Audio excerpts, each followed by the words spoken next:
इस one shot revision trick के अंदर हम 3 टॉपिक कवर करने वाले हैं, जिसमें से पहला टॉपिक है पॉवर्टी इन इंडिया, दूसरा टॉपिक है कॉजेज ऑफ पॉवर्टी एंड तीसरा टॉपिक है unemployment and meaning and its types. अब सबसे पहला टॉपिक हम कवर करेंगे वो है हमारा मीनिंग ऑफ पॉवर्टी। पॉवर्टी का मतलब क्या होता है, तो हम अगर इसको छोटे तरीके से समझने की कोशिश करें तो पॉवर्टी एक क्वांटिटेटिव कॉन्सेप्ट है जिसके अंदर लाइफस्टाइल जिसकी कम बिल्कुल लो लेवल की हो उसी को ही गरीब माना जाता है, और ये लोगों की गरीबी को ही दर्शाता है। जब लोग अपनी बेसिक नीड्स जैसे कि खाना, कपड़े, शेल्टर यानी कि घर, एजुकेशन और हेल्थ यानी कि अपनी जो मेडिसिन होती हैं वो अगर नहीं पाते हैं तो उन्हें गरीब कहा जाता है। In one line, lack of basic need is equals to poverty. गरीबी का मतलब होता है ज़रूरत की चीज़ों का ना होना या कम होना। हु आर द पुअर, गरीब हैं कौन? इसको याद रखने के लिए एक ट्रिक है जो कि आंसर याद करने में आपकी हेल्प करेगा। Lift fam try. लिफ्ट का मतलब है L for landless labour, I for industrial worker, F for farm workers, T for temporary workers. ये हो गया आपका लिफ्ट। अब आ जाते हैं फैम पे। फैम में F for forest dwellers, A for artisans, M for marginal farmers and last आता है ट्राई, जिसको हम ट्राइबल पीपल कहते हैं। ये वो लोग हैं या वो तबका है जो गरीबी में जी रहा है। What is poverty line? Next topic जो हमारा इसके अंदर है, पॉवर्टी लाइन किसे कहा जाता है? पॉवर्टी लाइन का मतलब है कि minimum income needed for basic need, यानी कम से कम इनकम के अंदर जो लोग अपनी ज़रूरत का गुजारा कर रहे हैं उन्हीं को ही बिलो पॉवर्टी लाइन या फिर पॉवर्टी लाइन में आने वाले लोग कहा जाता है। Monthly expense declared by planning commission, यानी कि जो महीने का खर्च प्लानिंग कमीशन ने दर्शाया था 2011 और 12 की लिस्ट में, वो कितना है? तो रूरल के लिए 4080, अर्बन के लिए 5000, यानी कि गांव में अगर आपको सिंपली याद रखना है तो गांव के लिए 4000 और शहरों के लिए 5000 का एवरेज उन्होंने इनकम रेशियो निकाला था। अब आता है पॉवर्टी डेटा के बारे में। इसको आप सिंपली याद कर लो 21, 25, 13 रूल से, यानी कि अगर टोटल पॉवर्टी की बात है तो 21.9%, रूरल एरिया का पॉवर्टी डेटा देखना है तो 25.7%, अर्बन एरिया का पॉवर्टी डेटा देखना है तो 13.7% देखने मिलता है। अब हमारे सबसे गरीब राज्य कौन सा है और अमीर राज्य कौन सा है? यानी Chhattisgarh is the poor state and Goa is having the lowest BPL ratio in population, यानी कि वहाँ सबसे कम गरीब लोग पाए जाते हैं। कहाँ? तो गोवा में। अब आपको किन जगहों में गरीबी देखने मिलती है उनको अगर याद करना है तो, क्योंकि नाम याद करना ही सबसे ज़्यादा प्रॉब्लम होता है, तो इसका सिंपल ट्रिक है BAM जाओ, यानी कि BAM में BAM, जिसमें है बिहार, आसाम, मणिपुर, और जाओ में झारखंड, अरुणाचल प्रदेश एंड उड़ीसा।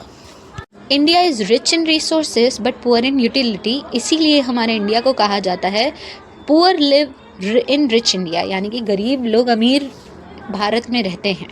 वो इसलिए क्योंकि भारत के पास सारी चीज़ें हैं लेकिन उसका इस्तेमाल सही तरीके से नहीं हो पा रहा, जिसकी वजह से लोग गरीब देखने मिलते हैं। सेकंड टॉपिक जो हमारा है वो है कॉजेज ऑफ पॉवर्टी, यानी कि गरीबी के कारण क्या हैं। तो इसके लिए एक सिंपल मैं आपको निमोनिक कोड दे रही हूँ, जिसमें है एयर, आर, सिक, एब, डैम, TP। पहले हम आर के बारे में पढ़ते हैं। आर का मतलब rainfall and irrigation. Irregular rainfall यानी बारिश का ठीक से ना होना, प्लस लैक ऑफ इरिगेशन यानी कि पानी की सुविधा ना होना, उसकी वजह से खेतीबाड़ी से पैसा नहीं आ पाता। अब आ जाते हैं सिक की ओर।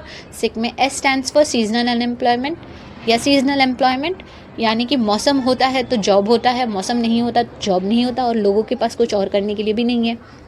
फिर I फॉर इलिटरेसी, यानी कि शिक्षा ना होना, स्किल्स ट्रेनिंग ना होना, जिसकी वजह से लोगों को लो इनकम फेस करनी पड़ती है।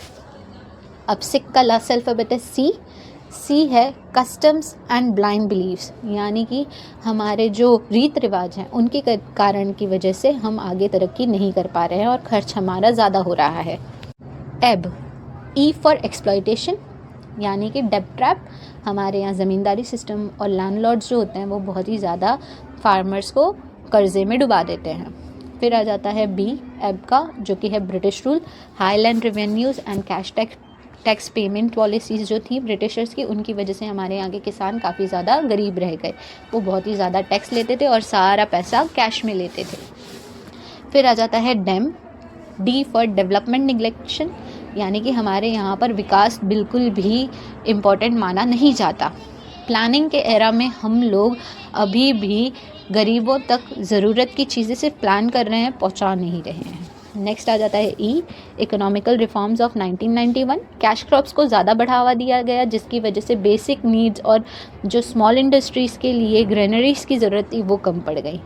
फिर आता है M, malnutrition and medical expenses plus starvation and expensive treatments. यानी कि हमारे यहाँ पर भूखमरी ज़्यादा है, हमारे यहाँ का इलाज करने की पद्धति बहुत महंगी है, जिसकी वजह से हमारे यहाँ पर माल न्यूट्रिशन देखने मिलता है, यानी कि कुपोषण। टीपी में टी स्टैंड करता है टेक्नोलॉजिकल चेंजेस, यानी कि हमारे यहाँ पर जब नई टेक्नोलॉजी आती है तब कई लोगों को अपने काम से हाथ धोना पड़ता है, उनको काम नहीं मिलता है। क्योंकि अब नई टेक्नोलॉजी आ गई है, उन्हें वो काम करना नहीं आता, इसलिए उनके जॉब से निकाल दिया गया। पी फॉर परचेजिंग पावर, हमारे यहाँ की स्टैंडर्ड ऑफ लिविंग काफ़ी लो है, क्योंकि लोगों के पास खरीदने की क्षमता बहुत कम है, क्योंकि इनकम उतनी ज़्यादा नहीं है। लास्ट टॉपिक जो हम हमारा कर रहे हैं वो है अनएम्प्लॉयमेंट। अनएम्प्लॉयमेंट का मतलब होता है बेरोज़गारी किसे कहते हैं। मीनिंग जो है वो है unemployment means people of the age group of 15 to 65 willing to work but does not get work. यानी जो लोग 15 से 65 साल की उम्र के हैं वो काम करना चाहते हैं पर उन्हें काम नहीं मिल रहा, तो उन्हें बेरोज़गार कहा जाता है। काम करना तो है पर काम है नहीं। टाइप्स ऑफ अनएम्प्लॉयमेंट, इसको याद करने का एक सिंपल ट्रिक है जिसको मैं कहती हूँ SFS डाई। SFS डाई में S स्टैंड करता है सीजनल अनएम्प्लॉयमेंट को, यानी कि हमारे यहाँ बारिश ठीक से ना होने के कारण खेती बाड़ी में कई समय तक के लिए लोगों के पास काम नहीं होता। F stands for frictional unemployment, यानी कि जब मशीनें और टेक्नोलॉजी बदलती हैं तो लोगों के काम छूट जाते हैं, उन्हें फ्रिक्शनल अनएम्प्लॉयमेंट कहा जाता है। S stands for structural unemployment, यानी कि अनपढ़ हैं लोग हमारे यहाँ के, आज भी पुराने रीति रिवाज में चल रहे हैं, जिनके कारण से छोटी सोच रखने की वजह से तरक्की नहीं कर पा रहे। ये था SFS का रूल। अब आ जाते हैं डाई की ओर।